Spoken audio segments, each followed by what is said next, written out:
tonight.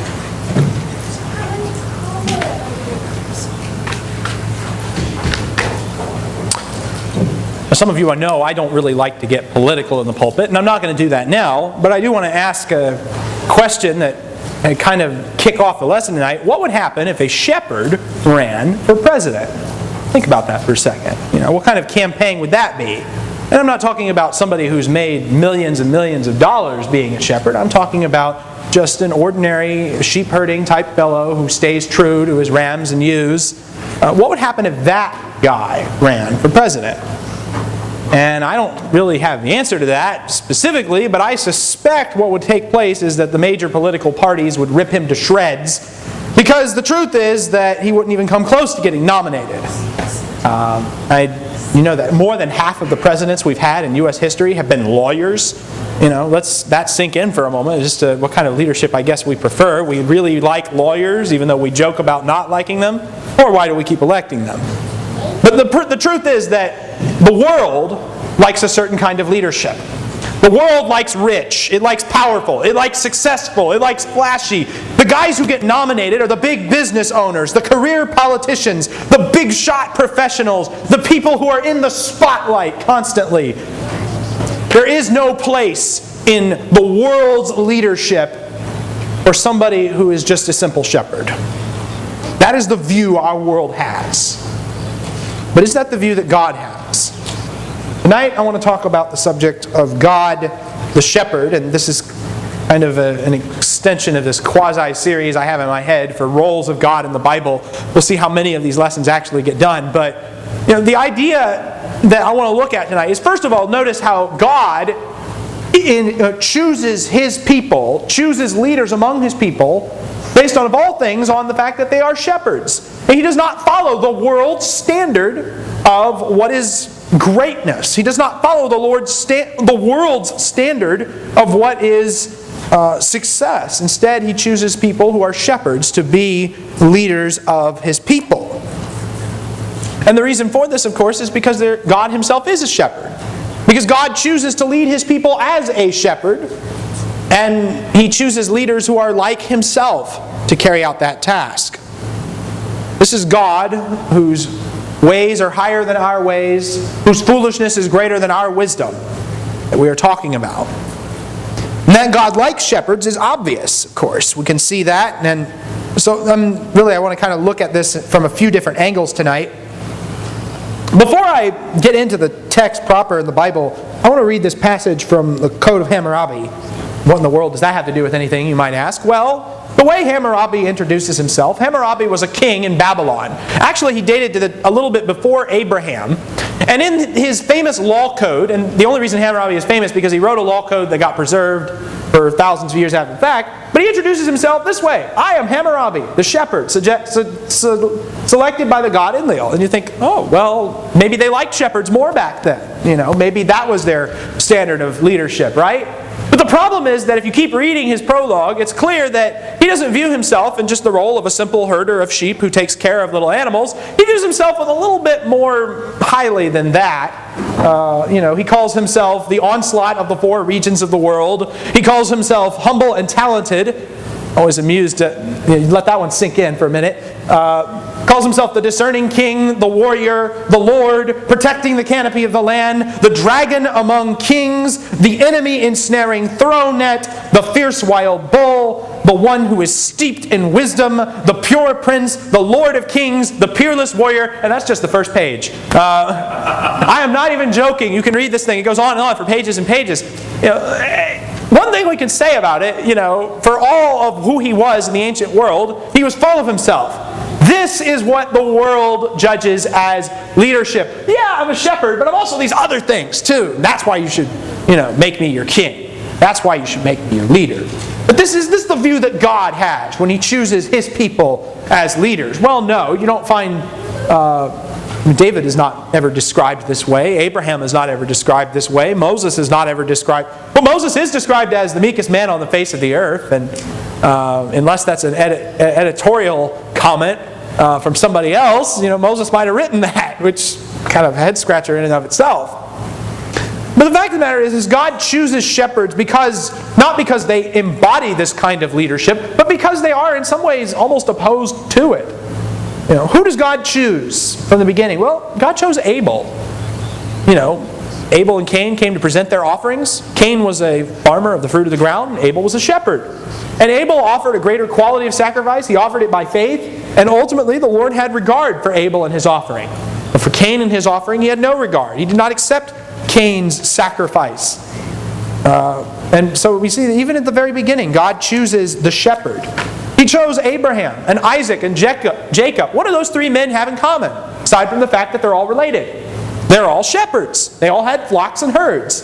And that was basically what they were. All of Jacob's sons, shepherds. And in fact, this was used to their advantage in Genesis chapter 46 in verses 33 and 34.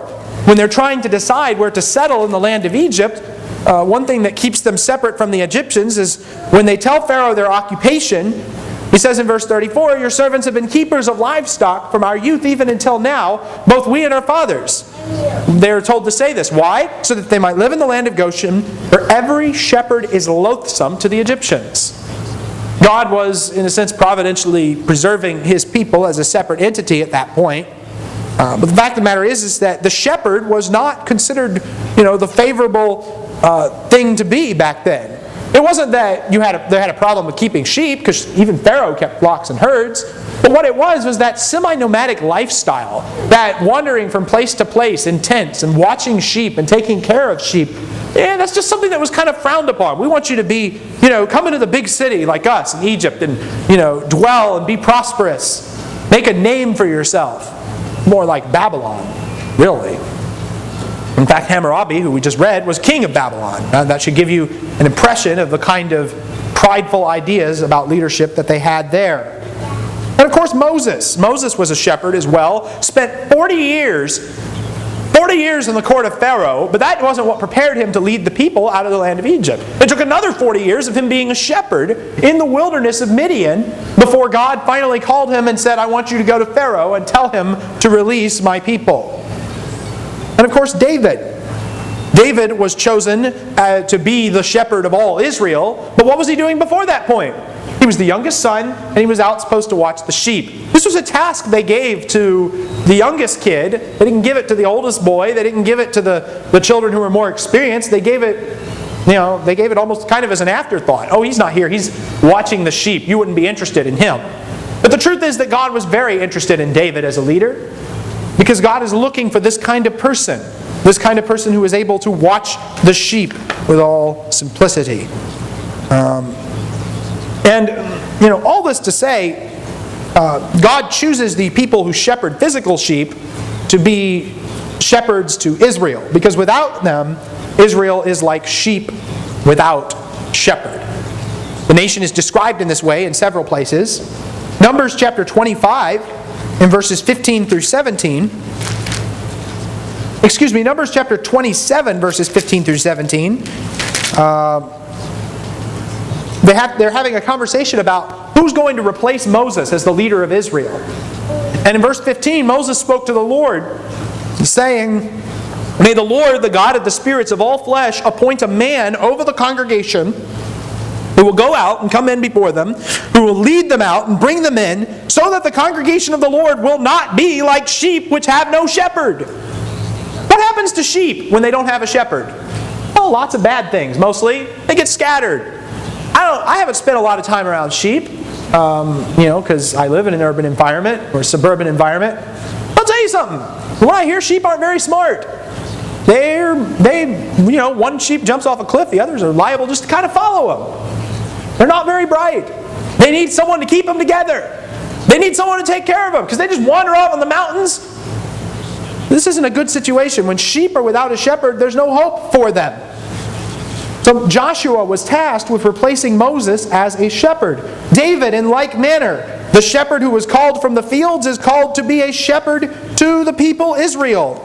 2 Samuel chapter 5 and verses 1 and 2 makes this point. I'm not going to read all of these scriptures that I have up here, but I'll put them all up here, and if you're taking notes, and you can write them down as you see fit. But in 2 Samuel 5 and verses 1 and 2, all the tribes of Israel came to David at Hebron and said, "Behold, we are your bone and your flesh. Previously, when Saul was king over us, you were the one who led Israel out and in. And the Lord said to you, you will shepherd my people Israel, and you will be a ruler over Israel."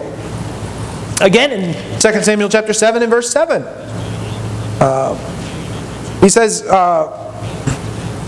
God not talking specifically about David, but he says, "Where have I, with all the sons of Israel, did I speak a word with one of the tribes of Israel, which I commanded to shepherd my people Israel, saying, why have you not built me a house of cedar?" Psalm 78, another passage that's important to look at. Psalm 78 is a historical psalm describing Israel's exploits in the wilderness, and mostly all of the bad things they did in the wilderness. But at the very end of it, he starts talking more about David and what happened with him. In Psalm 78, verses 70 through 72, it says at the very end of the psalm, it says that he chose David also his servant, and took him from the sheepfolds, from the care of the ewes with suckling lambs he brought him, to shepherd Jacob his people, and Israel his inheritance. So he shepherded them according to the integrity of his heart, and guided them with his skillful hands. That psalm basically says the point I've been making all along. God chose a shepherd of sheep to shepherd the nation of Israel. This is even said of Ahab, wicked King Ahab. What does it say in the prophecy about his death? The story of Ahab is a tragic one, to be sure. But in 1 Kings chapter 22, Ahab is the king of Israel is conspiring with Jehoshaphat, the king of Judah, and they're talking about how they're going to retake the land east of the Jordan and Ramoth Gilead from the Arameans.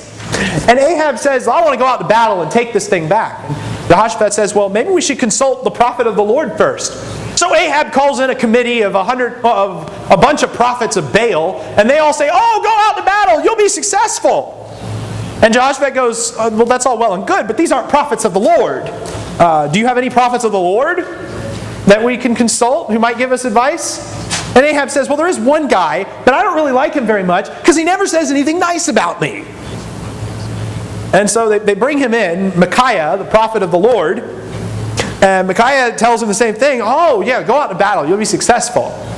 Except that Ahab apparently sees through whatever sarcasm he employed on that particular occasion, because he insisted that Micaiah tell the truth. In verse 16, "How many times must I adjure you to speak to me nothing but the truth in the name of the Lord?" So Micaiah said in verse 17, and that's the passage cited up there, "I saw all Israel scattered on the mountains like sheep which have no shepherd. And the Lord said, these have no master. Let each of them return to his house in peace." Well, Ahab knows exactly what that means, because in verse 18 he says, "Did I not tell you that he would not prophesy good concerning me, but evil?" The scene goes on. Micaiah explains to Ahab the reason all of his prophets has said, "Oh, go out to battle," is because the Lord had actually put a lying spirit in the mouths of his prophets to trick him into going into battle. He says, and Ahab basically says, "Well, lock this man up, and when I return, then we'll deal with him." Ahab doesn't return. He chooses, even after, we could say, is God being deceptive there? Well, no, not really, because he explicitly tells him, you're going to die in battle. He tells Ahab exactly what's going to happen, and then Ahab goes off running into battle, and Israel becomes like sheep without a shepherd, because their leader is gone. They have no leader, they're forced to flee. It was a devastating blow to the people.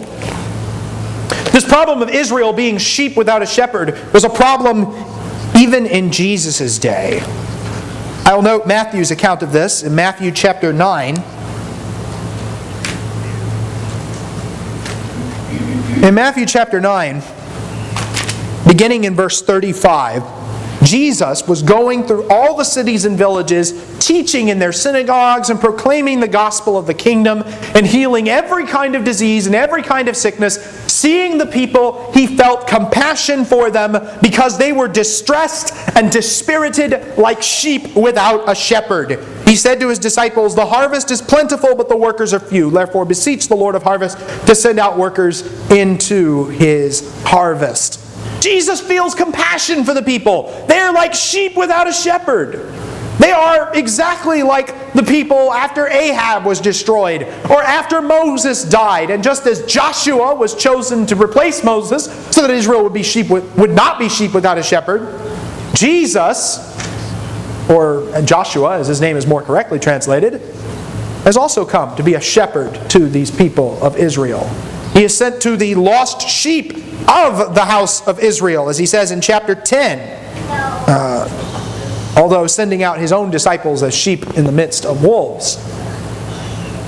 But what else does we have to say about this? Why is God so interested in putting a shepherd over Israel? Well, it has a lot to do with the fact that God himself is a shepherd. The fact that God favors shepherds to rule his people is further magnified in the fact that God is called a shepherd. Now we might say that God is using accommodative terminology. He picks up on a human thing and applies it to himself. Or we could go the other way around and say, well, no, God created sheep and he created the need for them to be herded to teach us something about who he is. This is the reality of God's character that we're looking at here. The truth is that God, it was a shepherd even to those shepherding patriarchs. In Genesis chapter 48, in verse 15, Jacob is very old, and he's pronouncing a blessing on the sons of his son, Joseph. In other words, Jacob is pronouncing a blessing on his grandsons. He brings Ephraim and Manasseh to himself. In verse 15, it says that Jacob blessed Joseph and said, "The God before whom my fathers walked, Abraham and Isaac walked, the God who has been my shepherd all my life to this day, the angel has redeemed me from all evil. Bless the lads and may my name live on in them. The names of my fathers, Abraham and Isaac. May they grow into a multitude in the midst of the earth." In Genesis 49 and verse 24, Jacob is blessing his son Joseph. And he says that, even though the archers shot at Joseph, even though Joseph was oppressed his whole life, in verse 24 it says that his bow remained firm and his arms were agile. Why? Because of the hands of the mighty one of Jacob. Because of the shepherd, the stone of Israel, the God of your father who helps you and the Almighty who blesses you. Joseph was taken care of in Egypt because God was his shepherd, because God protected him. It says as much in Psalm 80 and verse 1 as well. God, even though the people that God chose were themselves shepherds, God was acting as a shepherd to them. The fact that God is a shepherd means that he is trustworthy. There are two psalms in particular I want to look at. One of them, Psalm 23, probably a very famous psalm. Even people who are unbelievers may have heard this one if they've ever been to a funeral, since it gets read all the time at them. But this psalm is so important for understanding God's character. What does it say? The Lord is my shepherd. I shall not want. He makes me to lie down in green pastures. He leads me beside quiet waters. He restores my soul. He guides me in the paths of righteousness for his name's sake. Even though I walk through the valley of the shadow of death, I fear no evil, for you are with me. Your rod and your staff, they comfort me. You prepare a table before me in the presence of my enemies. You've anointed my head with oil. My cup overflows. Surely goodness and loving kindness will follow me all the days of my life, and I will dwell in the house of the Lord forever. And you think about that psalm is cited as the source of comfort, but read it again. There's a lot of scary things in that psalm, aren't there? I mean, the fact that he needs quiet waters implies that a lot of the waters are probably disruptive, chaotic. The fact that, he's talking about things like going through a valley of a shadow of death, that doesn't sound like a fun place to go. That doesn't sound like you're going to be able to purchase cotton candy there or something like that. No, that's a very scary place to go. A table before the enemies? Who wants to have dinner with their enemies? And yet that's precisely where he is. But in spite of all of these things, in spite of all of these difficulties, the psalmist does not lack, because he is a sheep to God, his shepherd. This psalm is a psalm of trust. It is an expression of the fact that this psalmist trusts that God will protect him from all of these things. Like an obedient sheep, he trusts him. Psalm 28 has a similar sentiment. To you, O Lord, I call, my rock, do not be deaf to me. For if you are silent to me, I will become like those who go down to the pit. Hear the voice of my supplications when I cry to you for help, when I lift my hands toward your holy sanctuary. Do not drag me away with the wicked and with those who work iniquity, who speak peace with their neighbors while evil is in their hearts. Requite them according to their work and according to the evil of their practices. Requite them according to the deeds of their hands. Repay them their recompense. Because they do not regard the works of the Lord, nor the deeds of his hands. He will tear them down and not build them up. Blessed be the Lord, for He has heard the voice of my supplication. The Lord is my strength and my shield. My heart trusts in Him, and I am helped. Therefore my heart exults, and with my song I shall thank Him. The Lord is their strength. He's the saving defense to His anointed. Save your people and bless your inheritance. Be their shepherd also, and carry them forever. That's who God is. He's a God who can be trusted. He's a shepherd to the sheep. And just like a shepherd's not going to betray his sheep, not going to abandon his sheep, not going to leave them off to be destroyed by the wild animals or stolen by the predators, the Lord is with His sheep. He protects them. He leads them to places where they need to go. He brings them to the places of comfort that they need. Isaiah chapter 40 and verses 10 and 11 describe God using His strong arms, His strong-armed shepherd arms, we might say. And of course, Isaiah 40 is probably, the chapter as a whole, is probably one of the greatest discourses on the power of God. But in verse 10 it says, Behold, the Lord God will come with might, with His arm ruling for Him. Behold, His reward is with Him, and His recompense before Him. You know, He's got this picture of God with a mighty arm, and He's going to conquer the world with it. But what does He do with that arm? Look in verse 11. Like a shepherd, He will tend His flock. In His arm He will gather the lambs and carry them in His bosom, and He will gently lead the nursing ewes.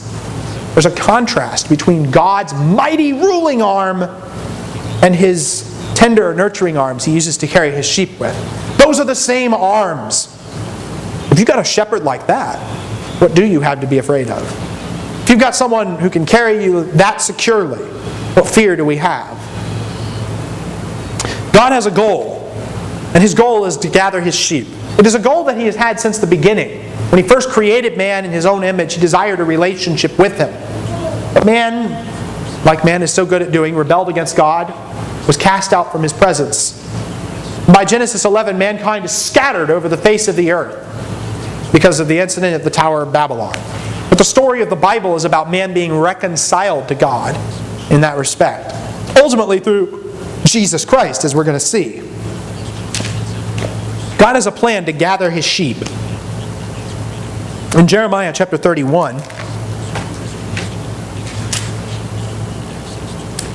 Jeremiah 31 and verse 10, we have, of course, one example of this kind of talk, where it says, Hear the word of the Lord, O nations, and declare in the coastlands and far off, and say, He who scattered Israel will gather him, and keep him as a shepherd keeps his flock. For the Lord has ransomed Jacob, and redeemed him from the hand of he who was stronger than he. They will come and shout for joy on the height of Zion, and they will be radiant over the bounty of the Lord, over the grain and the new wine and the oil, and over the young of the flock and the herd, and their life will be like a watered garden, and they will never languish again. You see how he kind of takes some of the language of Psalm 23 and applies it to Israel now? It isn't just David who has the Lord as his shepherd, it's the whole nation that has the Lord as their shepherd. And He will bring them to quiet waters, He will give them rest, and He will give them hope. But is that only applicable to Israel? Well, we're going to see that it extends beyond that a little bit. The Scripture, of course, like it frequently does, has this little bit of a tension between whether God is the shepherd or whether God is going to raise up a leader to be a shepherd. This is seen in the book of Micah. In Micah chapter 5, I have verse 4 up there. I'm going to start in verse 1. In Micah chapter 5 and verse 1, he says, Now muster yourselves in troops, daughter of troops. They have laid siege against us. With a rod they will smite the judge of Israel on the cheek. But as for you, Bethlehem Ephrathah, too little to be among the clans of Judah, from you one will go forth for me to be ruler in Israel. His goings forth are from long ago, from the days of eternity. Now that's a passage that's quoted in the Gospels and applied to Jesus. But who do we know that was a leader of Israel that went forth from Bethlehem? Well, there's two people. One's David, which Micah looks to the past, and the other one is Jesus, whom Micah is looking to the future to describe. But keep reading. Verse 3. He will give them up until the time when she who is in labor has borne a child. Then the remainder of his brethren will return to the sons of Israel, and he will arise and shepherd his flock in the strength of the Lord, in the majesty of the name of the Lord his God. And they will remain, because at that time he will be great to the ends of the earth. So God is planning to bring a shepherd to save His people Israel.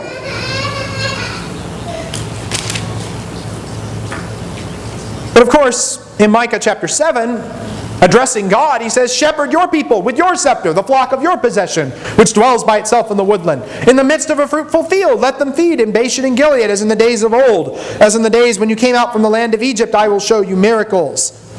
Nations will see and be ashamed of all their might. They will put their hand on their mouths. Their ears will be deaf. They will lick the dust like a serpent, like reptiles of the earth. They will come trembling out of their fortresses to the Lord our God. They will come in dread, and they will be afraid before you. Who is a God like you, who pardons iniquity and passes over the rebellious act of the remnant of his possession? He does not retain his anger forever, because he delights in unchanging love. He will again have compassion on us. He will tread our iniquities underfoot. Yes, you will cast all their sins into the depths of the seas. You will give truth to Jacob and unchanging love to Abraham, which you swore to our forefathers from the days of old." Here God is the one who shepherds Israel. And there's so many implications to that. The fulfillment of the promise to Abraham and to Jacob and to all of the other forefathers. The forgiveness of sins. Sins being cast into the very depths of the sea themselves. That is what it means for God to be a shepherd to his sheep. This sounds like a great plan. There's two problems. There's two things that complicate it. One of them, of course, is the fact that bad shepherds exist. Now, maybe you've met some bad shepherds. Bad shepherds harm the sheep. Isaiah chapter 56, in verses 10 through 12, his watchmen are blind. All of them know nothing. All of them are mute dogs, unable to bark.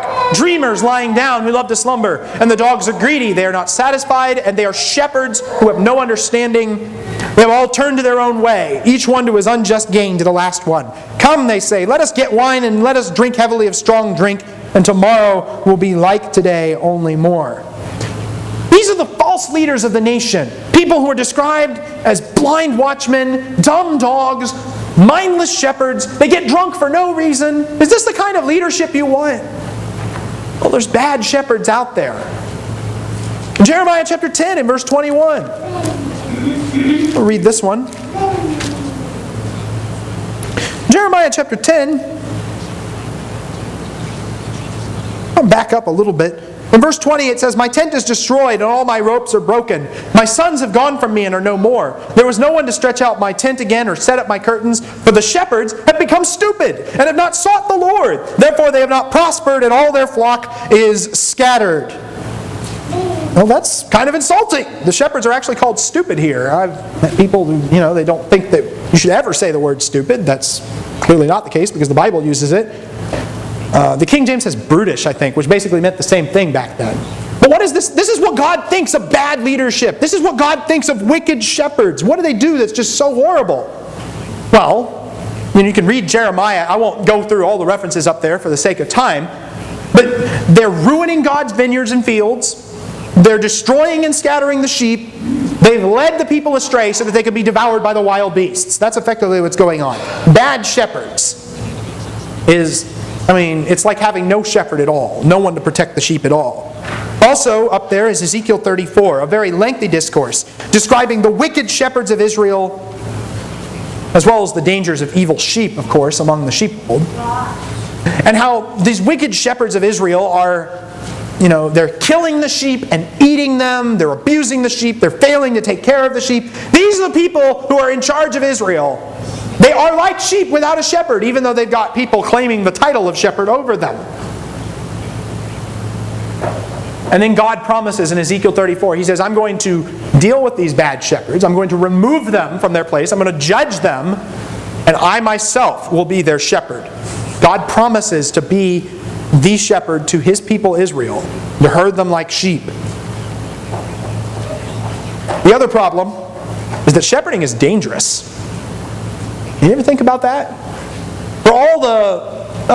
For as humble and lowly as the job of being a shepherd actually is, it is a dangerous job. It involves fighting wolves.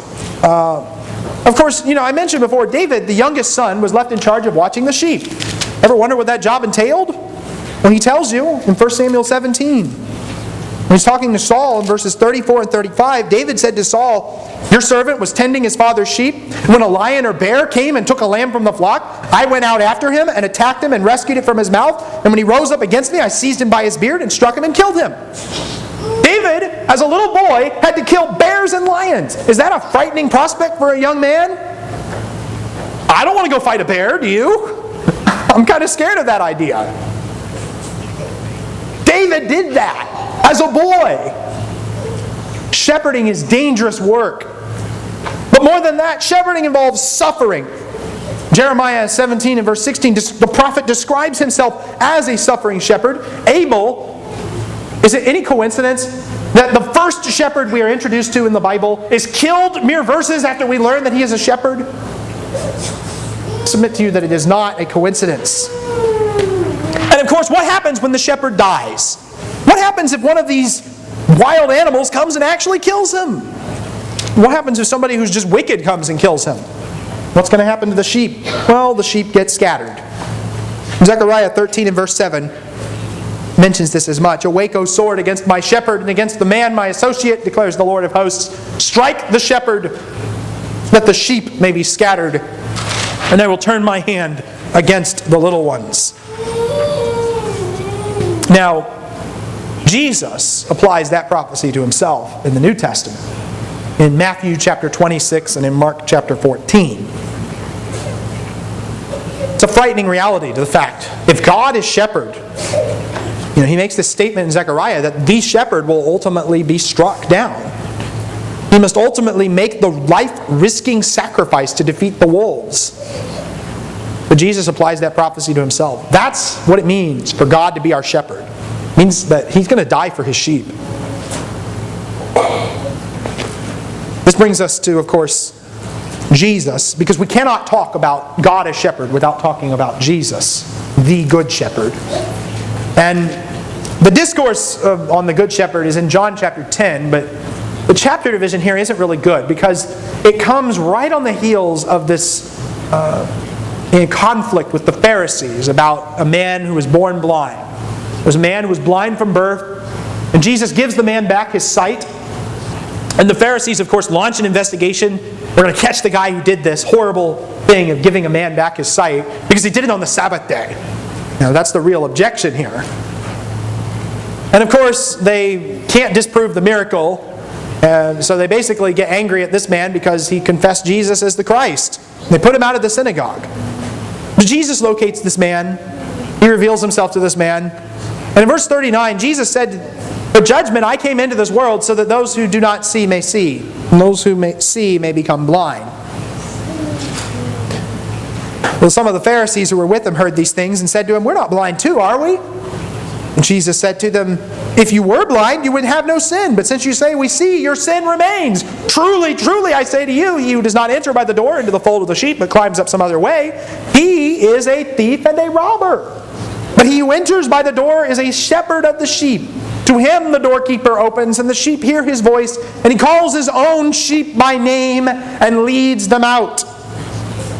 When he puts forth all his own, he goes ahead of them, and the sheep follow him because they know his voice. A stranger they simply will not follow, but will flee from him because they do not know the voice of strangers." In this figure of speech, Jesus spoke to them being the Pharisees, but they did not understand what those things were which he had been saying to them. What are we to learn from this? In this analogy, the Pharisees are the thieves. They are the robbers, breaking into the sheepfold. But Jesus is the true shepherd. If the Pharisees had known Ezekiel 34, they might have seen Jesus' subtle allusion to this passage, with the bad shepherds being the ones who slaughtered and ate the sheep. But Jesus goes on. He said to them, "Truly, truly, I say to you, I am the door of the sheep. All who came before me," in other words, that is, all who chronologically preceded me, "are thieves and robbers, but the sheep did not hear them. I am the door. If anyone enters through me, he will be saved and will go in and out and find pasture. The thief comes only to steal and kill and destroy. I came that they might have life and have it abundantly." Everyone who came before Jesus is a thief and a robber. Jesus is talking about those who shepherded the sheep prior to him. But Jesus comes to right those wrongs, to be the gateway to determine who goes in and out of this pasture of this flock. But he goes on. Got to be careful not to interpret the metaphor too literally, because if you get Jesus the gatekeeper opening Jesus the gate for Jesus the sheep, that gets really complicated with metaphor. That's the great thing about metaphor, though, is you can, you change the reference through it like this. In verse 11, he says, "I am the good shepherd. The good shepherd lays down his life for the sheep." Isn't that what we've been talking about? He risks his life for them. He protects them in that way. In verses 12 and 13, he says, "He who was a hired hand and not a shepherd, was not the owner of the sheep. He sees the wolf coming and leaves the sheep and flees. And the wolf snatches them and scatters them. He flees because he's a hired hand and is not concerned about the sheep. But I am the good shepherd, and I know my own, and my own know me."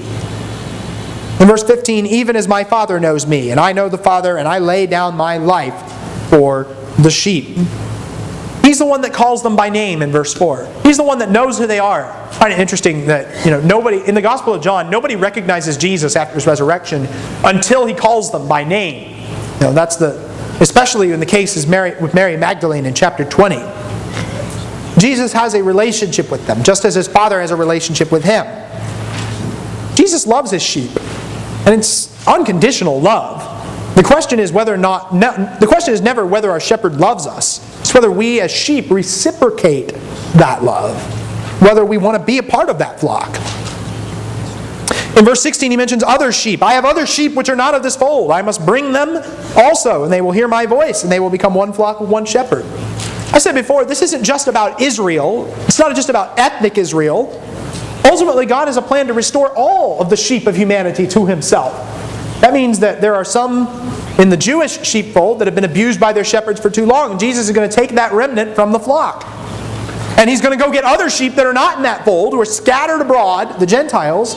And what are they going to do? They're going to combine to form one flock with one shepherd, one group of God's people. That's what Jesus' work as a shepherd does. There isn't going to be a Gentile group and a Jewish group. There isn't going to be, 4 different groups or 6 different groups. It's going to be one group. That's the goal that's ultimately realized when we get to heaven, of course. And in verses 17 and 18, he says, "This reason my Father loves me, because I lay down my life so that I may take it up again. No one has taken it away from me, but I lay it down on my own initiative. I have authority to lay it down. I have authority to take it up again. This commandment I've received from my Father." This raises, of course, the question that we have, and Jesus answers here.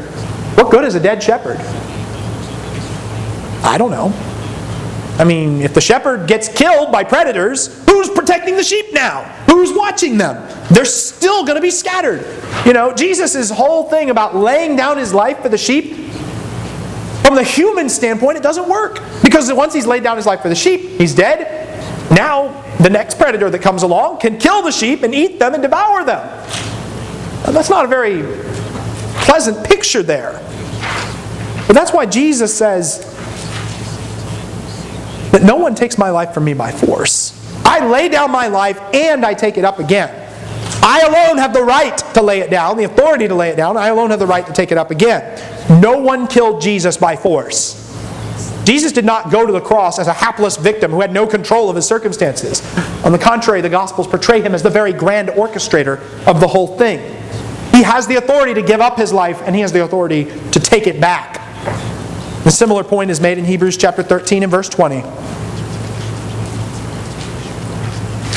In Hebrews 13 and verse 20, is a prayer. "Now may the God of peace, who brought up from the dead the great shepherd of the sheep through the blood of the eternal covenant, even Jesus our Lord, equip you in every good thing to do his will, working in us that which is pleasing in his sight, through Jesus Christ, to whom be the glory forever and ever. Amen."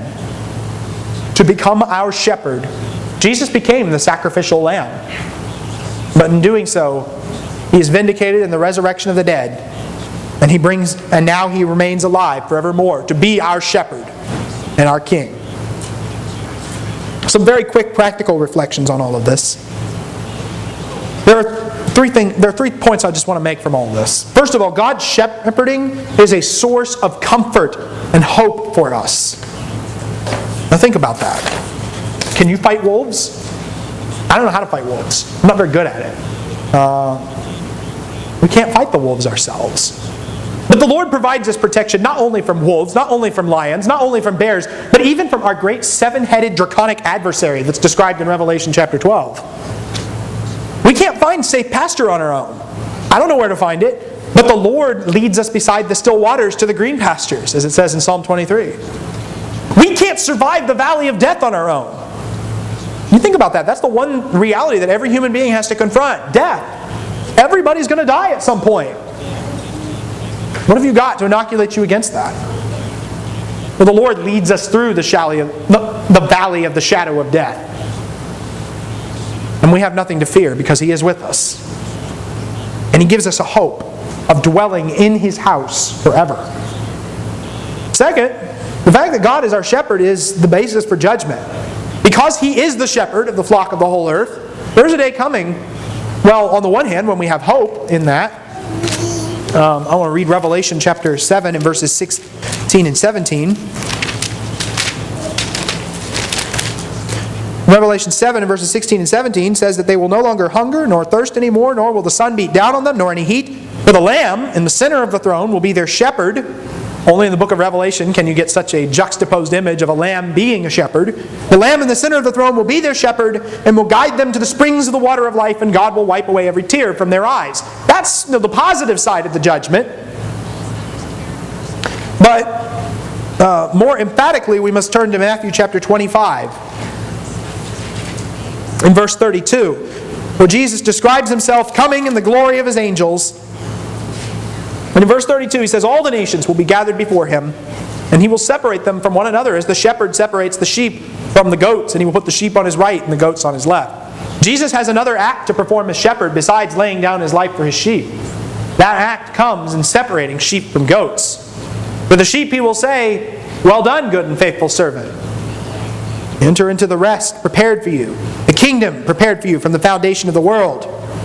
And to the goats He says, depart from me into the eternal fire, which has been prepared for the devil and his angels. He has the right to do that because He's the shepherd, and He knows the difference between a sheep and a goat. Finally, I would say that God's shepherding is a source of perspective for us. And that kind of brings us full circle to what I had said in the introduction. The fact that God sees shepherding in the way He does ought to affect our perspective of what human accomplishment really is. As humans, we like big and flashy and exciting, don't we? We like everything being exciting. And even churches are built on this premise in some way. We like being able to track profit margins. We like being able to count bodies. We love being able to keep score in a society like this. And this be the best, me first, bigger, better, faster, smarter philosophy, that's worldly wisdom. It dominates in the world of business and politics and education. And we're fed this message through every form of media, as if it were the only way to view life. I fear that perhaps it might even affect how we look at a local congregation like this one. We aren't content with simple service the way the shepherds are. No, we have to build a bigger organization with further reaching programs. We have to build a tower to heaven. We have to manifest our pride. We have to be like Hammurabi and cram as many titles onto ourselves as possible. But God gives us a different idea of what greatness is. A greatness manifested through simple, quiet, servant leadership. At the end of the day, the real winners are not the multi-million-dollar CEOs. They're not the lawyers. They're not the politicians. They're not the people that become president of the United States. They're not the successful business owners. They're not the PhDs. They're not the people who made something of themselves by the world standard. No, the people who are the true successes before God are those sheep that are part of that one flock with one shepherd. That's perspective there. Most important thing, if you accomplish nothing else in life, be part of that one flock. Be submissive to that one shepherd. The world may look down on Jesus. They may think, oh, well, He's just a shepherd. But He is the surest source of protection that there is. He's the most trustworthy leader you'll ever find. And He is the only hope, the greatest hope that any of us could ever ask for. And so tonight, I invite you to consider these things. Perhaps you're here and your relationship with the shepherd is either in jeopardy or it has fallen by the wayside for whatever means possible. Perhaps, like that one sheep out of the 99 that we talked about this morning, you wandered away from the flock. Well, the Lord is calling you to come back to Him and to be part of His flock and be part of that. If there's some way that we need to restore you to the Lord this evening, now would be an appropriate time to let it be known. While together we stand and we sing the song selected. Savior, lead me lest I stray. Just lead me all the way. I am safe when by my side. I was in thy love abide. Lead me. Savior, lead me lest I stray. Just lead down the stream of time. Lead me, Savior, all the way. Thou the refuge of my soul, when my soul belongs to you. I am safe when by my side. All my hopes on thee rely. Lead me, Savior, lead me lest I stray. Just lead down the stream of time. Lead me, Savior, all the way. Savior, lead me there at last. When the storms of life is past, to the land of endless day, where all tears are wiped away. Lead me, Savior, lead me lest I stray. Just